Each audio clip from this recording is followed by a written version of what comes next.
Bonsoir à tous, bienvenue sur le plateau Equinoxoir, votre décryptage quotidien de l'actualité de lundi à vendredi, 19h, 21h, 18h, 20h, Greenwich Mean Time. Le championnat n'a pas encore un mois, je ne comprends pas pourquoi. Le syndicat national des footballeurs camerounais Sinafoc en abrégé cherche à chosifier les présidents des clubs. Pourquoi aiment-ils s'immiscer dans la gestion des sociétés en créant la rébellion dans les groupes? S'interroge Saint-Fabien Vogo, président d'Eding Football Club de la Léquier. Une colère compréhensible car lors de la session extraordinaire de son comité directeur du 12 avril 2022, l'organisation syndicale profitait de l'occasion pour tirer la sonnette d'alarme sur les salaires impayés des joueurs dans plus de 15 clubs. Pour le Sinafoc, 2 clubs seulement respectent les engagements pris vis-à-vis des joueurs. Il s'agit de Coton Sport de Garoua et de Stade Renard de Mélan.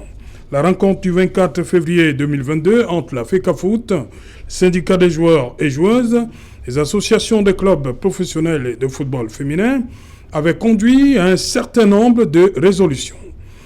Savoir le salaire minimum mensuel de 100 000 francs CFA pour les joueurs de Ligue 1 pour la saison 2021-2022, la production d'une garantie bancaire équivalente à un mois de salaire certifié par une banque, l'effectivité de l'immatriculation de chaque club et de son personnel salarié à la Caisse nationale de prévoyance sociale dès la saison 2022-2023. Le championnat Ligue 1 ayant démarré le 16 mars 2022 est rendu au 20 mars. Comment comprendre que les premiers effets de cette grogne salariale aient pu se faire ressentir au cours de cette journée? Vous avez donc aujourd'hui les joueurs de New Star qui n'ont pas pu se rendre au stade de Bamendi parce qu'ils réclamaient leur salaire. Ils sont restés à l'hôtel. Tout ceci, le président Roger Noah, président de AS Fortuna, d'un fou, dit que le football camerounais est très pauvre. Il manque de sponsoring et se pose cette question: où est passé l'argent de MTN? Madame, Messieurs, tout à l'heure à 20h, c'est la grande édition d'information. Je vous retrouve après pour Equinoxoir deuxième partie. Ce sera le temps du débrief.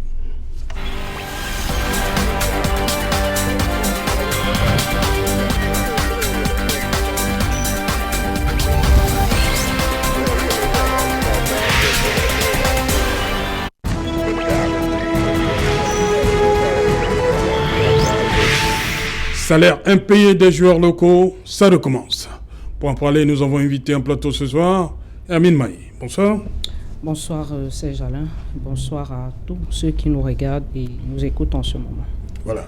En face de vous, pour le moment, pour l'instant, Serge Pensy. Bonsoir. Bonsoir Serge Alain Retour et bonsoir à tout le monde. Voilà. Permettez-moi, Serge Alain, certainement avec votre permission, de dire d'entrée un bonsoir chaleureux et particulier à Biel Kolondo, l'arbitre, le central de ce soir, qui a officié la rencontre qui a opposé le canon sportif de Yaoundé à Fauve Azur de la même ville de Yaoundé, le plus jeune actuellement arbitre de ces différents championnats, c'est-à-dire confondus MTN, Elite One et tout, qui a administré cette rencontre aujourd'hui avec beaucoup de maestria. 3-2 pour le canon sportif de Yaoundé. Le canon, enfin. La série s'est arrêtée. Ouais, il y a eu cette série et le canon, enfin, réussit à glaner ses 3 premiers points à Douala. Mais il faut ici saluer le courage, la maestria et surtout le professionnalisme de ce jeune arbitre. Vous dites qu'il a quel âge? Il a moins de 25 ans. Moins de 25 ans. Exactement, moins de 25 ans. Je crois qu'on arrête à 43 ans. Exactement. 43 ans. Et c'est le plus jeune. Le plus jeune. 45 ans, non? C'est 43 ou 45 ans de carrière d'habitude. Ça doit être 43 ans. Il y a des pays quoi, ok. Bon, voilà, 45 ans, mettons ça comme ça. Ouais. Donc ça veut dire, c'était pour une façon de dire qu'il a encore beaucoup d'années devant lui. Énormément, d'ailleurs. Il a terminé sûrement international. Hein? Oui, d'ailleurs, même on l'annonce comme l'avenir de l'arbitrage. Quand on regarde aujourd'hui, rendu à pratiquement la 8e, 9e journée dans une poule et certainement dans l'autre poule encore. Le nombre d'erreurs et surtout de quelle manière sont pointés les hommes en noir, voir un jeune arbitre de cet âge prendre autant d'autorité, parce qu'il faut le dire, il a donné un carton rouge pratiquement à la 70e minute au capitaine de Canon sportif de Yaoundé, un Canon qui menait déjà par 2-1 dans la rencontre, mais pour perte de temps du gardien Joannon, il a estimé que ce dernier je crois qu'il a un modèle, c'est son modèle, c'est Gassama. Oui. C'est le modèle, son modèle. Et je lui demanderai certainement parce que... oui, parce que j'ai été fasciné. Vous savez, le Canon, pendant cette rencontre, le gardien a pris un carton jaune très rapidement parce que une faute de jeu, il a pris le ballon des mains, étant sorti de sa surface. Vous savez que généralement, dans le règlement, on prévoit un coup franc indirect et généralement un carton jaune. Mais par la suite, parce que le Canon menait déjà au score, le gardien du Canon s'est amusé à jouer à ce jeu de perte de temps. Il a plusieurs fois été averti par le central et il a continué et ce dernier a pris sur lui le courage, mais rassurez-vous, dans la configuration actuelle, avec tout ce qu'il y a comme tension, de donner un carton rouge, un deuxième carton jaune significatif de carton rouge à ce capitaine gardien de Canon. Moi j'ai salué, surtout que dans l'ensemble de la rencontre, il avait déjà été exemplaire sur le nombre de décisions que ce dernier a pris, et c'est pour cela que je voulais lui faire une fleur comme ça ce soir, parce que c'est rare, surtout quand vous allez du côté de l'annexe ou alors à la réunification, et des fois à Japoma, à Limbe, Middle Farm et tout, quand vous regardez ce qui se produit en termes d'habitage, vous pouvez avoir quelques larmes aux yeux. Aujourd'hui, je crois que quelques gouttes ont été essuyées. Il faut qu'il reste solide. Quelques gouttes ont été comme ça. Voilà, quelques gouttes ont été comme ça et essuyées. Et je dis bravo, c'est l'avenir de l'arbitrage, et vivement que des exemples soient pris et qu'il y ait cette suite. Oui, que la machine ne le voit pas, parce qu'il y a des charros là qui sont là. Oui. Voilà, justement. Surtout quand on a pour modèle Gassama. Ouais, je suis sûr. Il regarde souvent ce match. Algérie-Cameroun. Non, pas uniquement Algérie-Cameroun. Si vous parlez de Gassama et le réduire uniquement à la rencontre qui a opposé l'Algérie. Vous croyez que toutes les rencontres que Gassama a eu à diriger, l'enjeu est le même? Non, c'est pas le même. Pas forcément, mais dans l'exemplarité, la tenue des rencontres, la proximité avec les différentes actions, le jugement, l'application des lois de jeu, je pense que sur l'ensemble, au niveau de l'enjeu, sur l'ensemble, il y a eu quand même des gros matchs. Papa Gassama, il a fait finale de Cannes, il a eu finale de Coupe des Champions League. Et, bon, moi je pense que on n'a pas entendu critiquer Gassama, mais on dit seulement que c'est dans l'enjeu. Vous pensez que c'était le plus gros de ces matchs? Il y avait quand même un enjeu là-dedans. Voilà, puis ça continue même. Bon, voilà, venons-en en fait. Abida était exceptionnel. Voilà. Venons en fait. Serge Pensi, des présidents de club disent que, je vous ai lu la sortie de Saint-Fabien Vogo, ils pensent que le Sinafoc en fait un peu trop, juste un mois à peine après le début de championnat. Pourquoi commencer déjà? Parce qu'eux-mêmes disent qu'il a fallu, c'était normal, qu'ils tirent la sonnette d'alarme du côté du Sinafoc. Moi, je pense que la sortie du Sinafoc n'était pas la bonne. Non, pas comment ça? Pas du tout. Je pense tout le monde. Ils défendent ils défendent. Le Sinafoc était là à cette réunion. Vous avez cité les résolutions. Quelles sont les résolutions qui ont été respectées là-dedans? La CNPS. On a avancé avec la CNPS. Vous savez depuis quand? Non, mais le Sinafoc dit qu'il y a deux équipes. Oui, mais moi, vous savez, c'est j'allais autour. Quand on parle des salaires des joueurs, quand on parle de tout ce football professionnel là, je trouve qu'on ne doit pas en parler, parce que le football professionnel à l'état où il est aujourd'hui va faire l'objet des recherches. On doit trouver le moyen pour le Cameroun de mettre en place un football professionnel. Il n'existe pas. Comment on peut s'asseoir dans un bureau, on dit oui, le salaire des joueurs c'est 100 000 francs. Deuxième division, c'est combien? 50 000 francs. 50 000 francs. Où sont les charges sociales dedans? Le joueur reçoit combien en net? Et tout ça, on ne s'assoit pas comme ça, on détermine le salaire en l'air. Et quand on reçoit une fiche salariale, il y a différentes rubriques là-dedans. Où sont les rubriques là? Alors, chaque mois, le joueur vient, on lui donne 100 000 francs et il est à l'aise. Moi, j'ai dirigé, quand j'étais dirigeant à Ndialakoane, on a eu un problème avec la CNPS. Pour vous montrer à peu près que tout ce qu'on fait là, c'est un film chinois.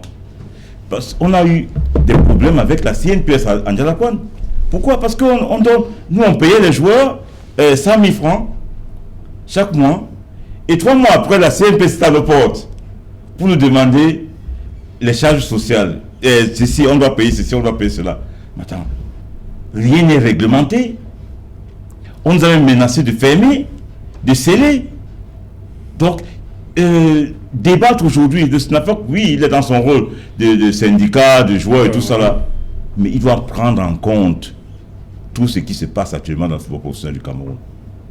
Il y a un désordre fou qui a été organisé. Les gens disent que oui, le football professionnel renaît. Il ne renaît pas. Franchement, il est en train de jouer un film chinois. Tout à l'heure, on aura le temps de développer. Je vais vous démontrer que tout ce qu'on a organisé là, c'est un jeu qui va éclabousser beaucoup de gens. Parce qu'il y a des dessous de table dedans, il y a des délits d'initiés dedans, il y a des avantages aux amis dedans, il y a tout ce qu'il y a dedans. Dans ce football professionnel. C'est normal qu'aujourd'hui... Mais on va vous taxer d'anti-progressiste, puisque... Oui, on peut me taxer des nœuds, des grilles. Moi, je suis... Vous ne voulez pas que ça avance? Non, on veut que ça avance. Mais avant de faire avancer, il faut réfléchir. Je vais vous donner un cas très simple. Oui, les joueurs grandent aujourd'hui. Les joueurs dorment dans les hôtels, bien entendu. Oui, super. Ils dorment dans les hôtels, les chambres sont climatisées et tout. Mais avant, ils dormaient chez eux. Hein. Oui, mieux de dormir chez soi qu'à l'hôtel. Oui, mais laisse-moi. Ils dorment dans les hôtels. Ils sont nourris chaque jour. C'est Jean Auto. 25 équipes. Enfin, 25. Vous faites le calcul. Minimum 10 000 la chambre. Vous faites le calcul. Je crois qu'on est à 325, 600, je ne sais pas combien. On peut faire le calcul. 25 par 25, on est autour de 625 personnes. Si on met 2 par chambre. Je vais te faire simple pour t'aider rapidement parce qu'avec Nana Paul Sabin à l'époque, on avait fait le calcul rapide comme ça. Justement, on était pratiquement, pour ce qui concerne chaque équipe, à 3 millions le mois. Oui, mais moi j'ai fait... À 10 000 la chambre. J'ai fait sur 3 mois. Sur 3 mois, vous prenez à 10 000 francs la chambre. Et 2 par chambre. Et à 10 000 francs l'alimentation par joueur par jour. Non, on n'a même pas compté l'alimentation. Alors, si vous êtes seulement à 2 par chambre, avec 2 joueurs par chambre, toutes les équipes, ça te fait une ardoise de minimum 250 millions sur 3 mois. 250 millions. Si vous avez l'alimentation là-dessus, vous êtes à 750 millions pour 3 mois. Qui finance la question maintenant, et vous êtes des journalistes, qui finance ça? D'où sort cet argent? D'où sort qu'on a de l'argent, 750 000 francs à débourser, 750 millions à débourser sur 3 mois pour les joueurs, pour les héberger dans les hôtels, les nourrir, et qu'on n'a pas l'argent à donner au club. Parce que c'est ça qu'il s'agit ici là. Les clubs, ça, on a donné 30 millions au club, non? Non. On a donné 10 millions au club, plus 2 millions pour les maillots. On a promis au club 34 millions. Non, Non, s'il te plaît. L'année dernière, les clubs ont eu 17 millions. On a dit on va doubler. Oui. Doubler, 17 fois 2, ça fait 34. Et puis on est revenu à 20 millions. Des 20 millions, les clubs ont reçu, pour moi, 10 millions pour le fonctionnement. Parce que 2 millions, c'est pour les maillots. Exactement. Voilà. Les autres 10 millions, ils attendent les autres 10 millions. Mais si on n'était pas allé à l'hôtel, loger les joueurs à l'hôtel pendant tout ce temps, on aurait pu donner au club, à chaque club, minimum 30 à 40 millions pour gérer les clubs. Mais ce que j'entends aujourd'hui, on attaque les présidents de club, on les taxe de tous les noms. Moi, je ne suis pas venu faire la fleur au président de club, mais je pense que quand on veut faire un football professionnel, on doit réfléchir. On ne doit pas s'asseoir comme ça et prendre des décisions qui sont les présidents du club qui sont responsables. On doit les prendre en compte pour prendre des décisions concernant les clubs. On ne peut pas aujourd'hui, je vous prends une analogie, on ne peut pas aujourd'hui prendre des agriculteurs, leur dire, ok, allez-y, allez planter du manioc à tel endroit, voilà comment ça se passe. Si le manioc ne pousse pas là-bas, qu'est-ce qu'ils vont devenir? Non, il fallait prendre les présidents de club, discuter avec eux, estimer et évaluer les risques qu'il y avait à héberger les joueurs pendant 3 mois dans les hôtels, au lieu de laisser les joueurs le fonctionnement qu'ils avaient avant, et peut-être donner plus de moyens aux présidents de club, et mettre aussi des moyens de contrôle les présidents de club. Je ne veux pas dire que les présidents de club sont des personnes parfaites, bon, elles ne sont pas parfaites, mais on peut leur donner des moyens et mettre des barrières, mettre des carrés de charges. Peut-être, je vous donne un exemple, mensuellement, on peut dire que oui, on donne de l'argent mensuellement. C'est-à-dire, vous faites votre budget, sur 3 mois, on doit donner 10 millions chaque mois. On vous donne 10 millions, et s'il y a des problèmes de salaire et tout, on les règle autrement. Ok, merci Serge Pensy. Ça nous permet d'accueillir le président. Vous avez le sourire, on n'a pas encore les échos du stade. Président Roger Noah, bonsoir, bienvenue. Bienvenue, merci Serge Alain. Oui. C'est une grande première pour moi d'être ici à Equinox. Oui. C'est une émission suffisamment regardée. Je viens féliciter le promoteur pour les efforts qu'il fait pour édifier l'opinion nationale et internationale à travers vous. Une petite excuse pour m'amuser un peu. Oui. Tu viens souvent loger dans mon quartier à Yaoundé, au Luxral. Je voudrais d'ailleurs saluer toutes les populations des Koumdoum qui me regardent. Ah, Koumdoum. Voilà. Merci Serge Alain, merci Serge Pensy et Erwin qui est là. C'est la grande famille du football. Nous sommes davantage honorés de partager le plateau avec... Il faut justement dire que c'est Amin Maï qui m'a dit, bon, voilà, le président Noah, voilà, pourquoi ne pas l'inviter ce soir? Serge Alain, j'ai honoré dans cette invitation parce que j'ai beaucoup d'admiration pour les efforts que vous faites. Merci. Et ce qu'Equinox fait également pour le Cameroun. Voilà. Autant je le dis, je suis satisfait d'être partagé ce plateau avec Emin. Nous regardons presque la même direction que le football de haut niveau doit prendre. Et c'est un sujet vraiment important pour l'avenir du Cameroun, du football camerounais, donc je ne pouvais pas manquer à votre invitation. C'est pour ça que je suis là. Et j'ose croire que les téléspectateurs qui nous suivent, en leur disant bonsoir, sera à la hauteur de satisfaire leurs attentes. Voilà, on va permettre de souffler encore un tout petit peu.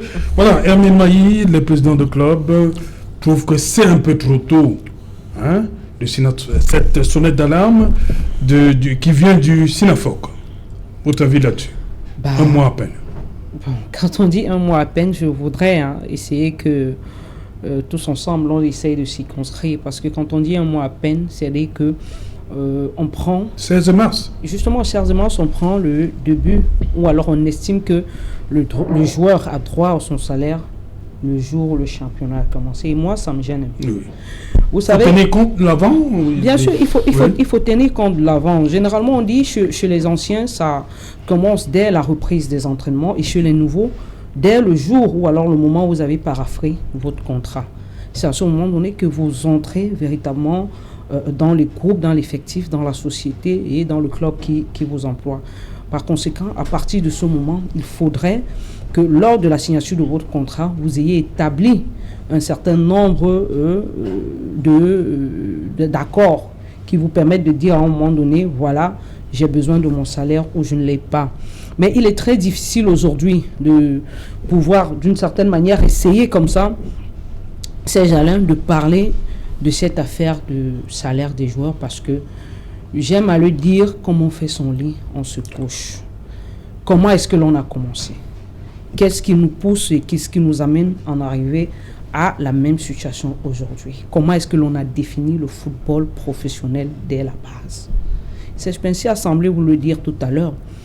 Il y a un certain nombre de choses en ce qui concerne ce football que l'on n'a pas pris le temps de penser de manière profonde pour instaurer ce professionnalisme et surtout dire à qui de droit qu'il faille, dans une certaine mesure, vous acquitter d'un certain nombre de droits et de doléances. C'est ça la complexité.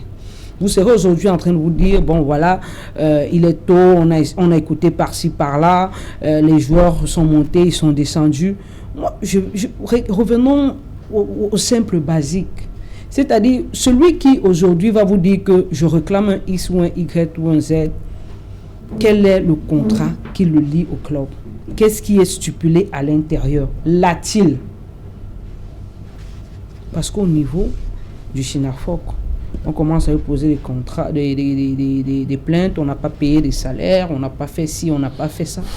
Mais lorsque le joueur s'en va signer son contrat avec le club, qu'est-ce qui est stipulé à l'intérieur du contrat? Quel est le contenu de son contrat? À quel moment il commence à réclamer son salaire? Quel c'est son dû? À quoi a-t-il droit et quels sont ses devoirs? La réciproque, c'est quoi? Si on définit tout ça, à ce moment donné, chacun dans son camp, en toute âme et conscience, peut se dire, sans faire preuve de mauvaise foi, voilà des engagements auxquels je n'ai pas honoré. Par conséquent, voilà un certain nombre de choses. C'est de ça qu'il s'agit aujourd'hui. Mais malheureusement, on est dans un tourbillon. Je dis bien, on est dans un tourbillon. Il dépasse Katrina. Je vous assure, parce que si à la base, vous dites, c'est 2 bouteilles d'eau, et ce sont les 2 bouteilles d'eau qui conditionnent tout le reste, et que vous n'avez pas les 2 bouteilles d'eau, tout le reste est mort. Tout le reste est mort. Comment on en arrive là? Qu'est-ce qui nous a poussé à être là? Bon, on parle aujourd'hui de professionnalisme. Il faut qu'on se comprenne. Hein. Oui. Serge l'a dit, au départ, c'était 17 millions, c'est-à-dire l'année dernière. Le nouvel exécutif a promis doubler. C'est de là que part le problème, parce qu'on n'a pas doublé? Non. Moi, je ne voudrais pas... Je ne sais pas s'il faille uniquement aujourd'hui essayer de s'apaisantir sur l'actuel exécutif ou alors remonter même à l'avènement du professionnalisme. Parce que je pense que c'est moi, pour ma part, je pense que c'est à ce moment que tous les dés avaient été pipés. Voilà, on va revenir. Président Noir, vous avez dit, vous avez déclaré que le football camerounais est pauvre et qu'il n'y a pas de sponsoring, on n'a plus de joueurs. Vous demandez où est passé l'argent de MTN. Les joueurs sont nourris, logés, transportés. Cela nous a été imposé par le nouvel exécutif. Serge Alain, je te remercie parce que la jeune qui habite, c'est que notre société est dirigée par les réseaux sociaux. Voilà. J'ai été à une émission dans une chaîne sort à vous, oui, aux concurrentes si vous voulez. J'ai été clair. Nous ne venons pas ici faire le procès d'un individu. Justement. Le football camerounais, et je peux le dire avec beaucoup d'intérêt et en agonie. C'est d'ailleurs pour moi l'occasion ici de féliciter tous ces jeunes éducateurs qui se chinent au quotidien pour encadrer la jeunesse, malheureusement depuis des années sans compétition. C'est eux qui maintiennent encore la flamme. Posons des problèmes véritables. Parce que quand nous sommes ici, quand Serge Pensy parle ou bien Mine, certains Camerounais pensent que nous faisons le procès d'un individu. Justement. Et c'est pour ça davantage, je vous félicite d'aller chercher des débats qui concernent la jeunesse. Parce que, comme le chef de l'État le dit, il a dit toujours, la jeunesse fait de lance de la nation. Si notre football doit être prospère demain, il faut qu'on s'appuie davantage sur cette jeunesse qui ne demande que d'être encadrée.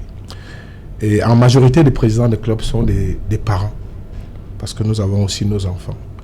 Moi qui vous parle ce soir, mes enfants, je leur ai interdit de jouer le ballon. Parce que c'est une voie difficile, réussir là-dedans. L'épineux problème des salaires, je pense qu'on en fait suffisamment. Moi, je ne me gêne pas que le SINAFOC essaye de secouer, mais il faut poser des problèmes réels. Des problèmes réels vont nous permettre de trouver des solutions à tout ce qui mine notre football aujourd'hui. Depuis 15-20 ans, notre fédération est dans des querelles. Les discours qui sont dans des plateaux télé et radio, ce sont des insultes. L'image est suffisamment écornée. Les Camerounais sont fatigués d'écouter des querelles qui habitent les dirigeants de clubs, les promoteurs, les acteurs de ce football. Et vous voyez un peu ailleurs, partout, ça prospère. Le Sénégal, le Ghana, ça change. Moi, j'ai mon joueur qui est parti de Fortuna, qui est le meilleur buteur du championnat gagné aujourd'hui, qui touche $2500 le mois. Où sort l'argent? Parce que si on pose le problème du salaire, le salaire n'est pas payé. Si ce sont des individus qui payent, vous allez constater que M. Michel Kamdem dirigeait Union de Douala. Il a eu des problèmes avec Cofines. Cela veut dire que l'argent sortait de quelque part. Voilà, Serge, il a dirigé Ndialakwaan. Beaucoup d'argent ont été investis. Est-ce qu'il y a eu retour à l'investissement? Ça, c'est des questions qu'il faut se poser. Et il y a Mon Cameroun, l'honorable Fouadine Calvin, c'est en brousse. Les structures d'État se sont engagées au football camerounais. Impôts, CNPS, FOGAP, Port autonome, j'en passe. Tout cela a pris bagage. La Kadi Sport Academy, qui a sorti autant de joueurs, aujourd'hui a fui de jouer l'élite. Si nous posons ce problème tel quel, vous allez constater que c'est un véritable problème qui mine notre foot. Et vous allez constater également que depuis des années, vous ne trouvez pas quelqu'un qui s'est fait de l'argent au foot. En majorité, certains se retrouvent en prison pour avoir soit utilisé maladroitement l'argent, soit de l'État ou soit de quelque part. Donc, c'est très gênant. C'est très gênant. Et quand il y a une situation comme celle-là, à l'heure où on nous a offert gracieusement des installations sportives, il faut qu'on essaye de regarder de manière profonde les états généraux. Serge, on a la chance de l'avoir, c'est un expert. Quand je dis, je sais de quoi je parle. Il a un peu grandi ailleurs, il sait comment le football est sponsorisé. Et curieusement, chez nous ici, les niches de recettes n'existent pas. Aucune niche de recettes. Les droits TV n'existent pas. Aucun sponsoring. Oui. Personne ne peut venir injecter de l'argent dans quelque chose. Et ça devient la débrouillardise. Et dans cette débrouillardise, comment vous voulez que le joueur s'en sorte? Parce que tout ce que Fortune a fait ça au détriment d'un certain nombre d'engagements. Edmine a parlé de contrat. Effectivement, il y a un contrat qui existe. Le problème ici aujourd'hui, est-ce que ce contrat est réellement respecté? Et pourquoi il n'est pas respecté? Et curieusement, quand vous allez constater que le Synafor, c'est pour ça que je parle de l'agitation inutile. Si nous voulons bâtir un football solide, posons des problèmes réels. Pourquoi notre football est pauvre? Est-ce que parce que le Cameroun est un pays tellement pauvre? Pourquoi les stades sont vides? Est-ce que parce que les Camerounais s'intéressent plus à aller au stade? Non. C'est qu'on a touché le bas-fond au niveau de notre management. Et ça ne vient pas curieusement, Edmine, de l'exécutif actuel. Non. Moi, je l'ai dit et je le redis. Le président Samuel Eto'o, il a eu un grand courage. Et c'est d'ailleurs un honneur pour nous d'avoir cette icône du football mondial. Mais est-ce qu'il s'est suffisamment entouré de l'expertise réelle qui doit amener son programme à une réussite? C'est de ça qu'il est question, Serge Alain. Et c'était très important parce que je sais que votre émission est suffisamment écoutée. L'État du Cameroun met depuis des années à la disposition des clubs de l'argent. Nous ne pouvons pas dire que c'est pas beaucoup. L'État fait beaucoup. Mais est-ce que c'est suffisant? Non. Mais vous allez constater qu'ici chez nous, Serge peut mieux l'expliquer que moi. Au Nigeria, les salaires des joueurs sont pris en charge par les États. Au Gabon, on versait d'énormes sommes. En Tunisie, mais vous allez trouver il y avait un mouvement du maire au Gabon, là, il réclamait, on avait encore versé. La première année de l'avènement du professionnalisme, on a versé 12 milliards. 12 milliards, oui. Vous allez, je sais que parmi les présidents de club, il y a des véreux. Et c'est justement cette cellule de contrôle que Serge prise davantage. Elle viendrait tôt ou tard. Nous n'avons pas le choix. Parce que nous voulons un football rayonnant, parce que ça peut être également un autre développement économique de notre pays. Parce que, Serge, quand on a eu la chance d'aller ailleurs, le Cameroun a de la matière grise qui est inexploitée. Je peux vous rassurer ici qu'elle est inexploitée. Donc, ensemble, on doit regarder la même direction, Edmine. C'est ce que je disais au secrétaire général adjoint du Synafor l'autre jour. Au lieu de venir faire le procès des présidents de club, qui se sont appauvris au fil des années, posant des véritables problèmes. Nous ne sommes pas là pour venir faire le procès d'un individu. C'est notre pays. Nous avons cette lourde responsabilité de le construire ensemble, où personne ne doit exclure l'autre. Mais quand vous suivez le discours haineux, de méchanceté que certains Camerounais utilisent envers des pères de famille qui se lèvent chaque jour, qui sacrifient le patrimoine personnel, certains meurent en prison, certains perdent leur foyer. Serge peut vous en dire, justement, Edmine, tu es plus rapproché que ça. C'est de ça, sont nos pleurs. Et c'est pour ça que nous orientons toujours vers l'État. Parce qu'il faut organiser, il faut réorganiser le football, il faut s'entourer de l'expertise. C'est gênant de voir que Sergio Cartier, pourtant c'est quelqu'un qui a grandi là où le football est mieux développé, mieux organisé. Je vais dire ici l'Allemagne. Parce que si vous prenez Mayence, on va vous dire que comment Mayence fait pour se faire de l'économie au foot.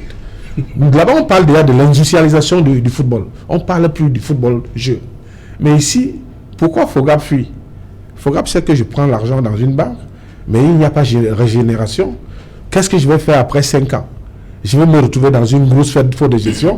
Automatiquement, je vais aller en prison. Et c'est ce qui s'est passé avec les impôts. C'est ce que parce que notre système ne paye pas, ça ne régénère pas, ça ne donne pas la possibilité aux uns aux autres de survivre.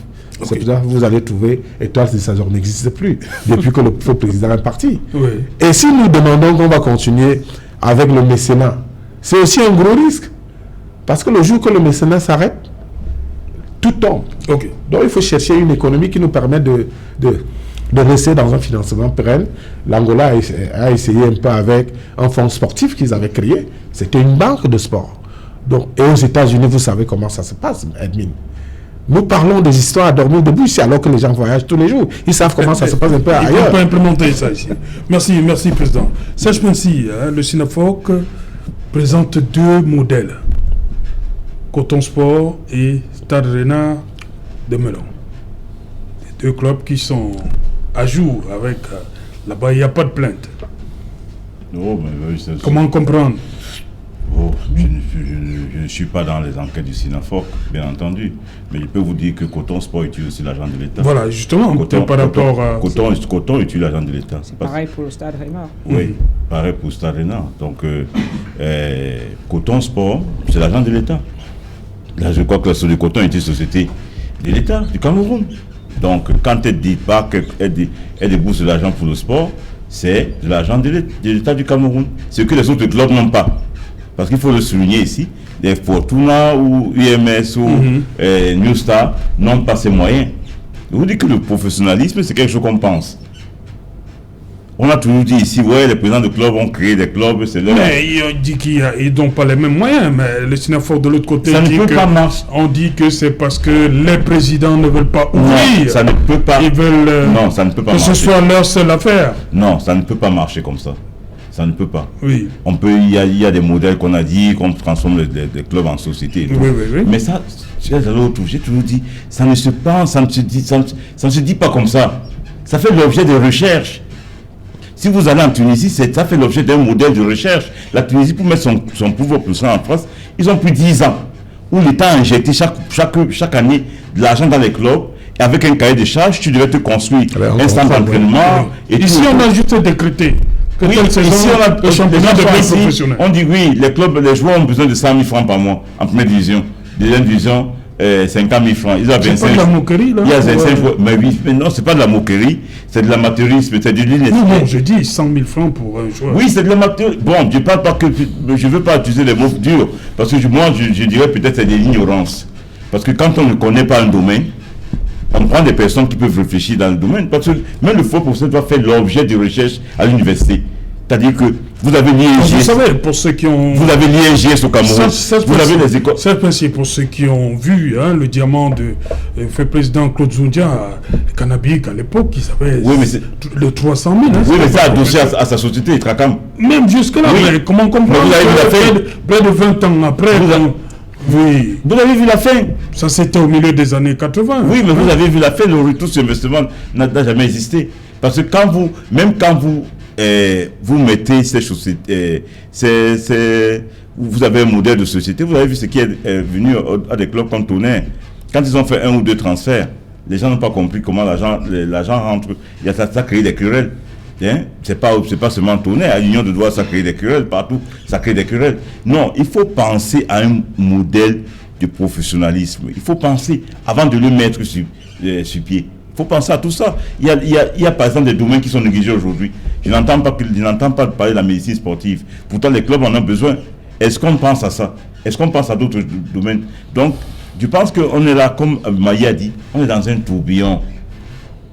On n'a pas pensé avant de commencer à jouer ce football professionnel. Et tant qu'on ne pensera pas, on sera toujours dans ces mêmes problèmes. Que dire de plus?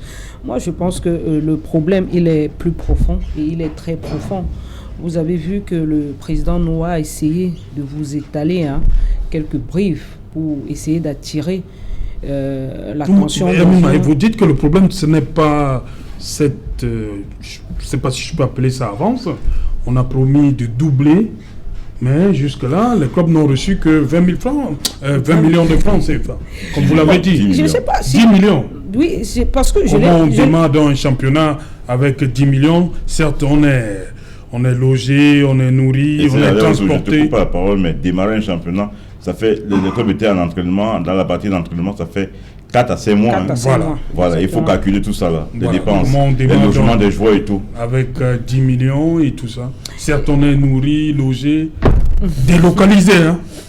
Et vous savez certainement que c'est d'ailleurs ce qui a attiré mon courroux ce matin, parce que face à certains propos, notamment en réaction à ce que le président Noah avait dit, voilà, j'ai pris une position pour dire que c'est pas possible. C'est vrai, ça ne marche pas, c'est vrai, les joueurs ne sont pas payés, mais on ne peut pas traîner les présidents du club comme ça dans la boue. Je sais de quoi il s'agit, je sais ce que l'on vit au quotidien. Je pensais à essayer d'évoquer tout à l'heure ces 4 mois. On vous l'a dit, aujourd'hui on est dans un mécanisme où l'exemple qui se prend le mieux ailleurs est celui des clubs qui sont des sociétés, qui sont des entreprises, qui sont des industries, avec des joueurs eux-mêmes qui sont... Je ne sais même pas, des marques qui sont des produits marketing. Est-ce le cas chez nous? Parce que si on en arrive à oublier le contexte social qui est le nôtre et notre situation, on va forcément déteindre et on va plonger dans tout ce que l'on voit aujourd'hui. On a essayé de prendre des exemples tout à l'heure. Beaucoup de gens ne se sont pas dit où est passé Sopor, alias Boni Gabriel, qui a investi autant d'argent. On a parlé là de Nusport de Bafan, de blessé de Foteni, Bandia FC et ainsi de suite. Sable Bachi. Oui, j'en venais parce qu'avant de prendre la relève de Sable Bachi, il y avait d'abord quelqu'un qui était là. Oui. Où est passé Abou Daga, par exemple, de date 2000. Oui, date 2000. Mais c'est un monsieur qui s'est enrichi dans la vente des joueurs, les transferts de joueurs au niveau justement par exemple. Comment se fait-il? Parce qu'on aime bien apprendre des exemples à l'époque. Oui. Mais ce que l'on a dit pour eux, c'est que ils sont venus à l'époque certainement avec l'esprit lion, de l'amour, la passion pour le football. Ils avaient des moyens qui leur ont permis de mettre. Mais si au fil des années on avance, on ne voit pas la lumière du soleil, tant recherché, on va se raviser. Un temps soit peu, on va s'arrêter. On va commencer à donner à ci, on donne à ça. Et on se dit, ben voilà, on a beaucoup donné, il n'y a pas de retour. Les petits endroits où ça a essayé de produire, qu'est-ce que ça a produit? Serge Spencer a essayé de le dire tout à l'heure, des querelles énorme, incroyable. Beaucoup de clubs sont morts et se sont disséqués. Aujourd'hui, quand je vois la panthère d'une dé, je pleure. Oui. Je pleure parce que c'est à partir d'un transfert de joueurs, un seul, que ce club est devenu ce qu'il est devenu. Les gens ont oublié que... C'est Fomen, non? Bien sûr. Oui, voilà, Fomen. Charlie. Les gens ont oublié que des gens avaient fait des efforts. Et d'ailleurs même, le président de Faux-Vazur, qui était à l'époque l'un des hommes de main et le dirigeant principal de l'Union, a dû partir de là pour se dire que par amour et par passion pour le football, moi-même je vais aller créer ma chose. Et là-bas je vais faire... Le président de Ndico, non? Il était là, ils étaient ensemble. Oui. Moi-même je vais aller créer ma chose et je vais faire... Pourquoi Serge Alain, disons-nous que le football que nous voyons aujourd'hui, c'est du football business. Celui dont on prend un exemple ailleurs, c'est du football business. Il génère de l'argent, c'est pour cela que l'on reverse. Oui. Il génère de l'argent, c'est pour ça que l'on reverse. Moi, je veux aujourd'hui, vous savez, il est difficile. Moi, je l'avoue, hier quand j'avais la vue externe, je pouvais me placer comme ça et dire ça, que non, faites ceci, faites cela. Mais lorsque vous rentrez de l'intérieur, vous essayez d'évaluer, vous vous demandez, mais ils font comment? Où est-ce qu'ils prennent des fonds? Qu'est-ce qui se passe? Et moi, je peux être en désaccord avec eux parce que moi, je préfère le discours franc. On dira que c'est celui des femmes parce que voilà. Mais on doit mieux dire à un joueur, voilà une situation et voilà comment on va fonctionner. C'est pour cela que tout à l'heure, j'ai tantôt parlé du contrat. Quel est le contenu? Qu'est-ce que l'on dit aux joueurs au début? Est-ce qu'on lui dit, parce que moi je sais aujourd'hui, de la petite expérience que j'ai, qu'il y a des clubs où on vous dit que vraiment, on va travailler avec les primes de match. Vous allez chercher vos primes de match. D'ailleurs même, je crois que l'un des exemples qui a beaucoup marché dans les 5, 6, 7 dernières années, je crois, c'était l'UMS de Loum. C'est-à-dire, il avait mis le paquet sur les primes de match. Et il a maximisé. Justement, il s'est appauvri. Mais tout le monde le sait aujourd'hui. Il s'est appauvri. Il a mis le paquet. Et ça lui a permis, 2, 3, 4 ans, de glaner des titres. C'est-à-dire gagner une Coupe du Cameroun, gagner 2 fois le championnat. Et curieusement, les titres qui n'ont pas donné grand-chose. Qui n'ont pas donné grand-chose. Parce que par la suite. Oui, parce que par la suite, vous verrez bien que, on l'a dit, les produits dérivés, ceux qui font rentrer de l'argent dans les clubs, ce sont lesquels? L'UMS de Loum évolue où? Sur quel genre de pelouse? Quand vous essayez d'évaluer la recette de stade, ça produit combien de joueurs ont-ils pu faire sortir, et ainsi de suite, ainsi de suite. Quand vous faites le ratio dans ce qui retourne dans la caisse, qu'est-ce qui est fait et comment est-ce que l'on tamise tout ça pour avoir aujourd'hui ce parfait équilibre que l'on recherche? Parce que moi je ne le dirai jamais assez, s'il n'y a pas de footballeur, il n'y a pas de spectacle, il n'y a pas de football. Jamais, oui. Okay. Il n'y a pas de spectacle, il n'y a pas de football. Et par conséquent, ils doivent être pris en compte. Comment est-ce que l'on aménage aujourd'hui? Et ça, c'est la formule. Pour que ces derniers ne soient pas délaissés. Et qu'ils soient véritablement pris en compte, ne serait-ce que pour le minimum. Rapidement, oui, en 2015, quand j'arrive à Djalaquan, je constate comme Émile ce qui se passe dans les clubs. Et Djalaquan, c'est ma famille. Je dis à mon cousin Junior, qui est président de Djalaquan, je lui dis, Junior, tu ne mets plus aucun argent de la fortune familiale dans le club. Tu arrêtes. Si ça ne marche pas, on fait descendre le club en Ligue régionale, on fait l'académie seulement. On laisse tu peux pas tous les jours prendre 5 millions de la fortune, 10 millions de la fortune familiale, tu mets dans le club. Et ça ne te rapporte rien à la fin. Parce que tu peux investir 100 millions, ça ne te rapporte même pas 5 millions à la fin de l'année. Ok. Voilà, président Noah, le SINAFOC a cité ceux qui se comportent bien et ceux qui ils disent que ceux qui respectent essayent de faire des efforts. Là, ils mettent le canon sportif de Yaoundé, les As de Douala, Ofta de Kribi, Fauve Azur, PWD de Bamenda, UMS de Loum, Union sportive de Douala et Colombe du Tchad. AS Fortuna n'est même pas... Donc, comment vous faites?